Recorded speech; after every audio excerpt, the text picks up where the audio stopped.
the end of the previous part of this video lecture, I asked you to come up with the direction of the field at this point marked by x, near a water molecule. And what you need to do is a vector addition. Before I go on, I'll just say that one of the options can't possibly be right. As always, there is no such direction as positive, so that can't possibly be right. And I just put that there to remind you that that's still true. So the way to do it is to draw the individual vectors of the E fields due to each individual atom and add them. So to make that a little simpler to explain, I'm going to number those two hydrogen atoms, and then the fields look like this. The fields due to the hydrogen atoms point away from the hydrogen atoms, and the field due to the oxygen points towards the oxygen atom because it's negative.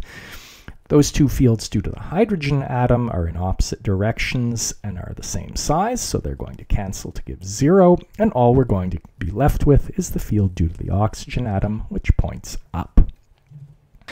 Another way of drawing and of thinking about fields is with field lines.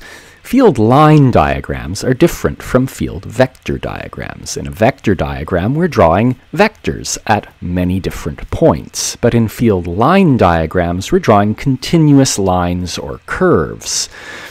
The field is tangent to these lines everywhere. This is a different way of drawing and a different way of thinking about the field, and it's going to be particularly useful to us in the unit on Gauss's law, but for now we're just learning to draw them.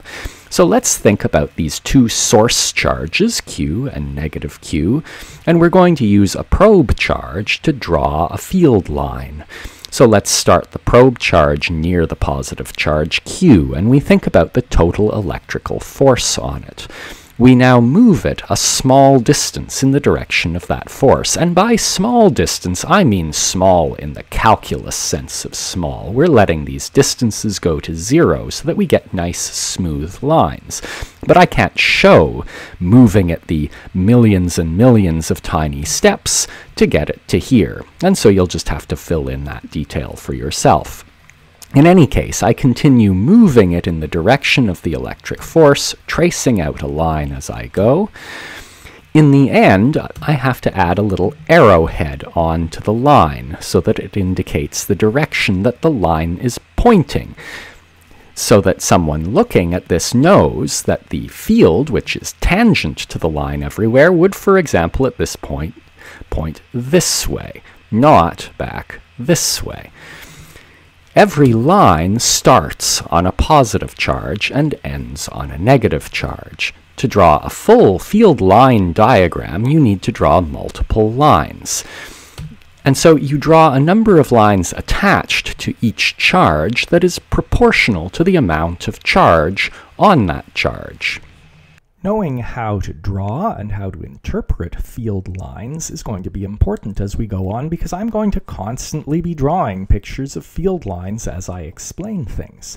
So here are several diagrams showing a pair of positive charges and some possibilities for one of the field lines which might result from them. But only one of these field lines is possibly correct. So which one is the one that could be correct?